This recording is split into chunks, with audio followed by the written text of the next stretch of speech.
Nanti itu pun akan mungkin akan kita praperkan lagi, dan ini nggak mungkin dilakukan di pengadilan pokok utama.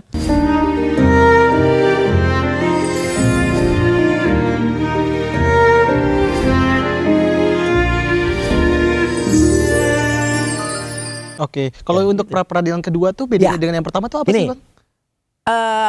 Yang kita praperkan, yang kita mohonkan berbeda. Oke. Di yang kedua ini kita mempersoalkan digunakannya pasal 32 Undang-Undang ITE, Informasi Transaksi Elektronik, untuk melakukan status saya selaku tersangka kemarin. Nah, penersangkaan seseorang itu harus berdasarkan 2 alat bukti minimal. Nah sekarang Undang-Undang ITE itu, mohon maaf lagi-lagi Mas Am, saya ikut membuat semenjak sebelum tahun 2008. Saya itu tergabung dalam TKTI, Tim Koordinasi Telematika Indonesia. Oke. Nama saya ada dalam SK yang dikeluarkan oleh Pak Samsul Mu'arif sebagai Menkominfo waktu itu. Demikian juga dengan Pak Profesor Henry Subiakto yang menjadi ahli dari kami. Jelas betul Undang-Undang ITE itu namanya dulu IETE, Informasi Elektronik dan Transaksi Elektronik. Itu dibuat untuk kejahatan komputer, computer crime, dan kejahatan dengan komputer, computer related crime. Oke. Jadi kejahatannya itu harus ada di dalam komputer atau perangkat elektronik. Maksudnya gimana tuh? Jadi misalnya Mas dan saya, ya, saya bertransaksi dengan Mas. Kemudian saya kirim, Mas, aku udah bayar ya 1 juta. Saya kirim, gitu. Tapi saya sebenarnya transfer 100.000. Oke. Saya ubah angka 100 bukti berhasil. Diedit berarti. Saya edit. Itu namanya kejahatan elektronik. Oke. Nah, bahkan ketika itu seolah-olah saya anggap sebagai asli, sebagai bukti otentik, itu melanggar pasal 35. Meskipun sederhana, saya bisa kena 8 sampai 12 tahun, Mas. Karena apa? Karena itu mengubah satu bukti elektronik. Atau kejahatan yang pernah terjadi ketika muncul Undang-Undang ITE itu dulu alasannya adalah tahun 2004, pemilu terbuka kita pertama kali, pemilu langsung, itu ada pengubahan atau hacking terhadap situs-situs pemilu. Waktu itu situs partai politik berubah jadi partai nangka, partai jabu, partai apa gitu.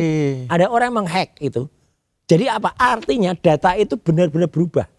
Bukan hanya tampilannya. Oke. Nah sekarang yang terjadi pada kasus Jokowi ini, katanya Jokowi punya ijazah, katanya. Itu berubah enggak? Enggak.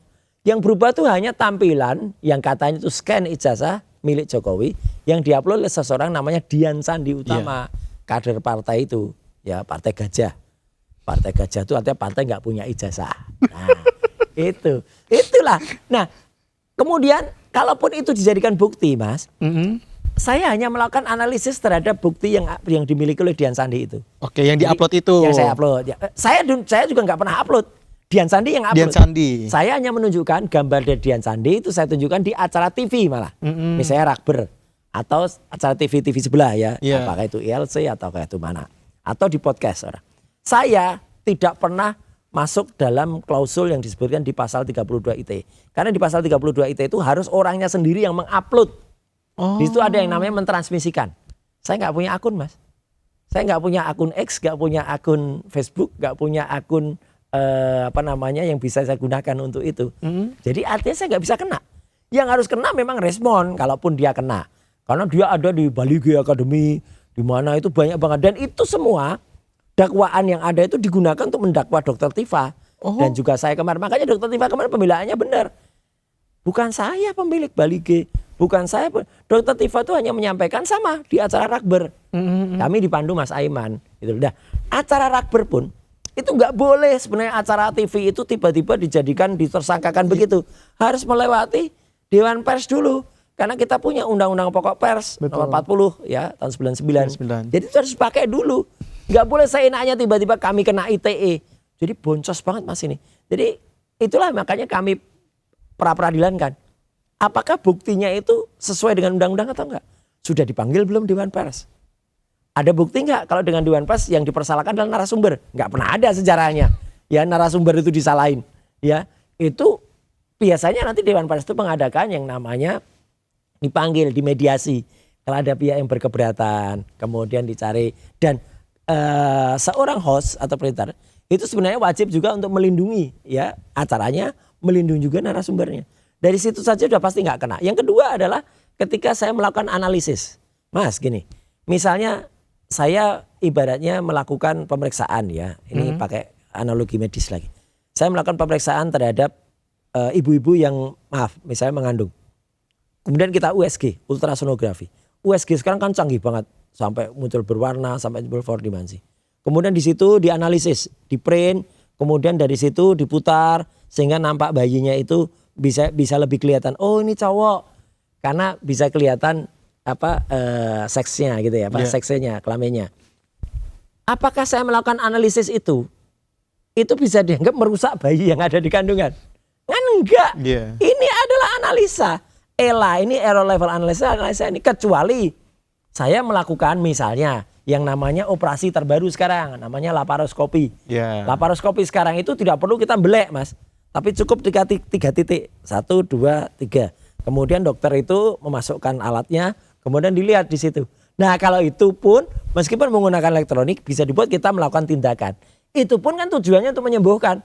Gak ada laparoskopi untuk membunuh ibu kan gitu. Gak ada, atau membunuh pasien. Nah dari situ saja udah boncos penggunaan undang-undang ITE-nya tidak cocok. Undang-undang ITE itu digunakan untuk menangkap hacker yang mengubah situs-situs tadi. Karena dulu kita nggak punya undang-undang ITE. Kemudian untuk melakukan transaksi elektronik. Makanya pasalnya kemudian tujuannya kalau ada orang mengubah transaksi jadi besar. Jadi 8 tahun, 12 tahun. Nah kalau kita mengubah, sebenarnya bukan mengubah ya. Kita adalah melakukan penelitian ya atau melakukan analisis terhadap itu. Nggak salah. Respon pun kalau mau dikenakan itu harusnya dia juga nggak kena. Kalau untuk pasal 35. Karena dia hanya melakukan analisis. Fontnya tidak sesuai. Tapi kalau mengupload, responlah yang mengupload. Dian Sandi juga mengupload. Harusnya mereka yang kena Mas. Bukan kami yang kena. Kan Rizwan udah RJ, jadi udah gak bisa kalau kena. Nah RJ pun nanti akan kita pasalkan. Gini, namanya RJ, Restoratif Justice, itu kan permohonan maaf seseorang. Tujuannya apa? Untuk akhirnya dilakukan SP3. SP3 itu kependekan dari surat perintah penghentian penyidikan. Surat perintah penghentian penyidikan. Yang dihentikan itu penyidikannya. Saya respon Dr. Tifa, kemudian juga dulu ada Egy Sujana, Damai Lubis, Rizal Fadilah, Rustam Effendi, Bu Kurnia Troy. Itu 8 orang ini, bahkan awalnya 12 orang yang dilapor. Dalam satu LP yang sama. Dalam satu penyidikan yang sama. LP kami 1 Mas. Kalau LP-nya 1, suratnya dihentikan. Yang berhenti 1 atau 8? Harusnya semua. 8 berhenti. Nggak Tapi boleh nyatanya, nah makanya itu yang tidak sesuai. Makanya ngambil langkah pra-peradilan. Betul, nanti itu pun mungkin akan kita praperkan lagi. Dan ini nggak mungkin dilakukan di pengadilan pokok utama. Karena pasti akan, itu udah lewat gini-gini. Kan kalau praper, mungkin Mas, sebelum praper itu artinya sebelum masuk peradilan yang sesungguhnya. Semua bukti syarat-syarat itu bisa dibedah. Dan inilah termasuk. Jadi yang namanya SP3, surat perintah penghentian penyidikan, itu adalah suratnya berhenti. Kalau suratnya sudah berhenti, harusnya sudah nggak ada lagi penyidikannya. Semua harus berhenti kecuali muncul surat perintah baru, sprindik baru, sprindik yang kemudian atas nama saya sendiri, atas nama Dr. Tifa sendiri.